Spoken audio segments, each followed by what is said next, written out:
شكرا يا ربي شكرا هديت قلبي شكرا نورت دربي شكرا شكرا يا رب. نحمده ونصلي على رسوله الكريم اما بعد فقد قال النبي صلى الله عليه وسلم شهر اوله رحمة واوسطه مغفرة واخره خلاص من النار او کما قال علیہ الصلوۃ والسلام. ہماری اس نشست کا عنوان ہے رمضان کا مقصد کیا ہم نے پورا کیا. حضور صلی اللہ علیہ وسلم کی مشہور حدیث ہے جس میں آپ صلی اللہ علیہ وسلم نے فرمایا اس شخص کے لیے تباہی اور حرمہ نصیبی ہے جس شخص کو رمضان کا مہینہ ملا اور اس کی بخشش نہیں ہو سکی. ہم لوگ اس وقت رمضان کے مہینے میں چل رہے ہیں. رمضان کا مہینہ مل جانا انسان کی بخشش کے لیے کافی نہیں ہے، یہ ہر انسان جانتا ہے. پھر رمضان ملے اور اس کی بخشش نہیں ہوئی، رسول اللہ صلی اللہ علیہ وسلم کے فرمانے کا مقصد کیا ہے؟ آپ صلی اللہ علیہ وسلم کے فرمانے کا مقصد یہ ہے کہ رمضان کا مہینہ اتنی بابرکت اور اتنی سعادت مند اور اتنی زیادہ رحمتوں والا ہے کہ جو اعمال رمضان میں دیے گئے ہیں وہ اگر کوئی بھی انسان پابندی سے انجام دے لے گا تو اس کی مغفرت 100% اللہ تبارک تعالیٰ ضرور فرما دے گا. اس لیے قرآن شریف میں ایک جگہ اللہ تبارک تعالیٰ فرماتا ہے قُلْ يَا عِبَادِيَ الَّذِينَ أَسْرَفُوا عَلَىٰ أَنفُسِهِمْ لَا تَقْنَطُوا مِن رَحْمَةِ اللَّهِ. اے اپنے اوپر ظلم کرنے والے بندو، تم اللہ کی رحمت سے مایوس مت ہو جاؤ، تم اللہ کی رحمت سے مایوس مت ہو جاؤ.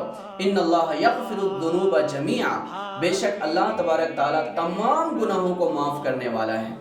تو اس کو سامنے رکھتے ہوئے ہم اگر رمضان کے مہینے اور اس کی عبادات کے اوپر غور کریں گے تو ہمیں پتہ چلتا ہے کہ رمضان کے مہینے میں روزے، تلاوت قرآن، قرآن فہمی اور صدقات اور خیرات اور دوسروں کا تعاون اور سماجی رکھ رکھاؤ ایسے اعمال ہیں کہ اس کو اخلاص کے ساتھ انجام دیے جائیں تو انسان کی مغفرت یقینی طور پر ہو جائے گی.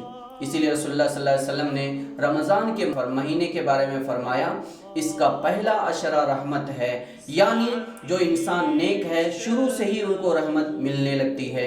دوسرا عشرہ مغفرت کا ہے، ہر انسان کو اس مہینے کے اندر مغفرت کا پروانہ دیا جاتا ہے.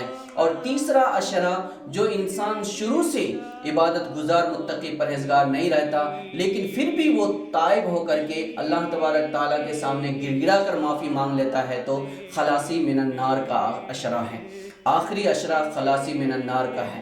یہ عشرہ جو آج ہم لوگوں کے سامنے ہے، ہم جس عشرے سے گزر رہے ہیں یہ جہنم سے آزادی کا عشرہ ہے. اس عشرے کو ہمیں بہت ہی احتیاط کے ساتھ اور بہت ہی توجہ کے ساتھ اور بہت ہی زیادہ تقوی کے ساتھ گزارنا ہے. اللہ تبارک تعالیٰ نے یہ موقع آج ہمیں دیا ہے، معلوم نہیں کہ آنے والے سال میں یہ موقع ہم کو ملے گا یا نہیں ملے گا. ہمیں اللہ تبارک تعالیٰ سے دعا بھی کرنا چاہیے اور اس کے ساتھ ساتھ اللہ تعالیٰ نے جو ذمہ داری ہمیں دی ہے وہ مکمل طور پر ادا کرنی چاہیے. اگر ہم اس طرح سے رمضان کے مہینے کو گزاریں گے تو بقیہ دن جو بچ گئے ہیں اس میں بھی اللہ تبارک تعالیٰ ہم سب کو پورا اجر عطا فرما دے گا جو ہم پچھلے دنوں میں نہیں کر سکے ہیں.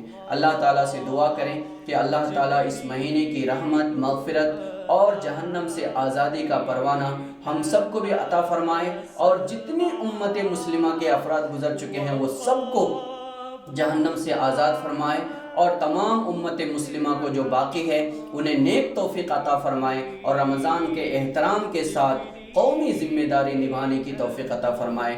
اللہ تبارک تعالی ہم سب کی دعاؤں کو اور اعمال کو قبول فرمائے. وآخر دعوانا الحمدللہ رب العالمین. اللہ کے رسول صلی اللہ علیہ وسلم جب مدینہ تشریف لے گئے تو وہاں کے جو پرانے لوگ تھے انصاری، وہ جب اسلام کے حلقے میں آئے تو اس سے پہلے وہ تہوار منایا کرتے تھے. شكرا يا ربي شكرا هديت قلبي شكرا نورت دربي شكرا